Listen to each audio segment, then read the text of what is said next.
Well, bring on the heat. Another hot one today, and it's not helping the fish who call this neighborhood pond their home. Take a look at what we're dealing with here. Neighbors told me about a month ago the water line was up around those bushes. You can see it there. Now it's so low that the fish are starting to die. There's just not enough water. Some people are taking matters into their own hands. Today is just like any other day on the job for Monterey County Regional Firefighter Curtis Callender, with one exception. We'll make that 50 exceptions living in the back of his truck. Living, swimming, wild fish. They're primarily carp. Callender and his wife led this fish rescue in their Salinas neighborhood less than 24 hours ago from this pond that's rapidly losing water. More than 24 fish were already dead from the heat. The water level's so low that you could, see the backs of all the fish. The live ones swimming, and then the bellies are the ones. Now the fish live in temporary homes, donated horse watering troughs, converted to fish tanks. Callender even hooked up this hose from his house to aerate the tanks. Does Callender feel like a wildlife conservation hero? No, not really. Hero or not, he said he's going to be back in the pond tomorrow, net in hand, to continue Operation Neighborhood Fish Rescue.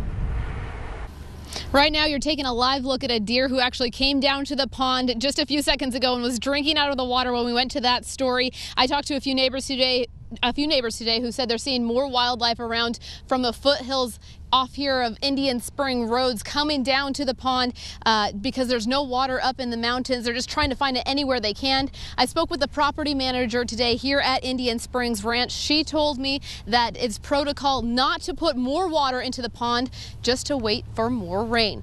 On scene in Salinas, I'm Briana Bermensolo, your Central Coast News. Thanks, Briana. I mean, that story, one of many out there on the Central Coast. Norm, hundreds of people standing off about the heat on Facebook, even your page, right, asking how high the temperatures are going to go. That's right. With that said, let's pull up a few comments as we've done. Daniela Zubiate wrote, I hope it stays like this until the weekend. And Norm, I know you have the answer to that one. Also, one from Patricia Boldine, who wrote, we finally got our one day of summer.